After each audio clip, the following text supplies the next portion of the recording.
I decided to do a tip or trick video on wire saws. Now I got this one from Walmart. You can see it's a 3-strand braided deal, so it's not just one of those little hokey single strand ones. These tend to break on just about every, demo or anything like that, unless you get like the really good ones. But I'm going to show a trick that I've learned with these. And what you need to start out with is a little branch. What you want to do is you want to measure the entire, compare the length of your saw with the length of the branch. Now I'm going to cut this guy off right here at this Y, and then down here a little further, and then I'll show you what I mean. Alright, so this is my end result. You see the bow is just a little longer than the wire, and you can see that I've notched this out. This just goes right over my Y, and just kind of bear with me here. All I'm going to do is push down on the top and knock that in to this guy right there. So I'm going to set the camera down.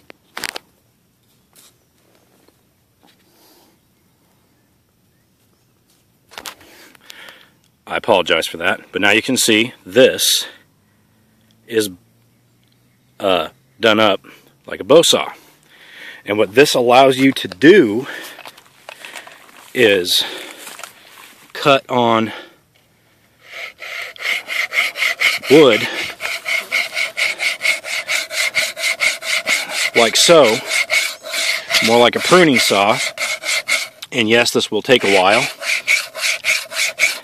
I've also done this in a buck saw formation, or fashion, not formation. But you can see that I'm cutting and cutting and cutting and cutting, and I'm using the entire saw, but the saw isn't bending. And you can see that I'm going through and going through and going through this.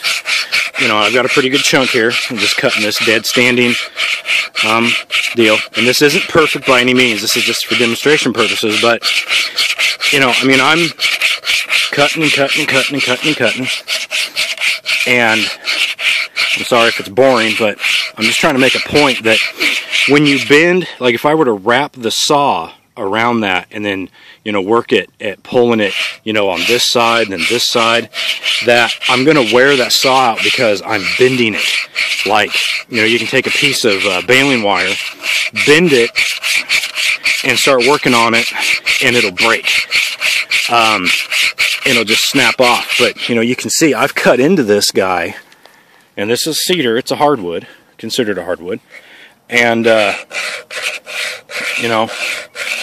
this is, I have found, very effective if you can put a little bit more tension on it. This is just a green limb that I cut, so, it's not the greatest. So, you can always get a thicker limb or like that, make a buck saw.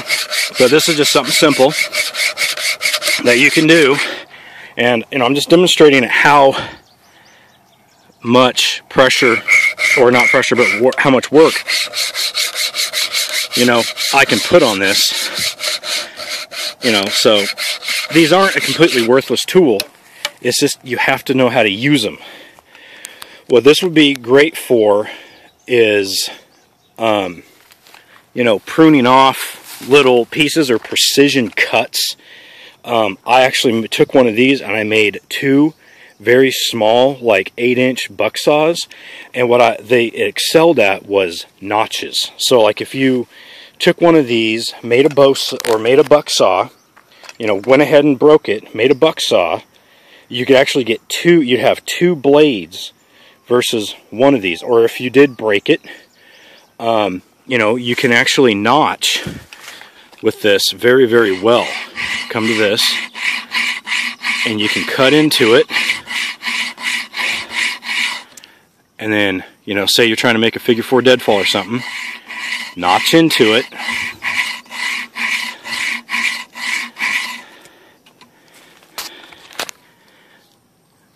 and then take your knife and just pop that notch apart. So, it would help for, I'm not saying, like cutting down trees and making fire, but it's a great crafting tool. So, they're not worthless, But it's like anything. If you take a little knife and beat on it with a huge baton, you know, you may break it. Any knife can be broken. But, you know, if you take care of the tool and work within its limits, you know, you can do a lot with a little, which is, you know, the whole kind of concept of survival bushcraft. You know, the 5 or 10 C's is doing a lot with a little, you know. So this would make a great, you know, crafting tool. And anyways, that's just a tip or trick that I thought I'd do. You know, you definitely want a good saw. You know, don't get the single strand ones or the ones that, you know, will come in the handle of a survival knife. You know, but spend the money and get a good one. And you know, you can actually do something with it if you think about it and don't overdo it and break it.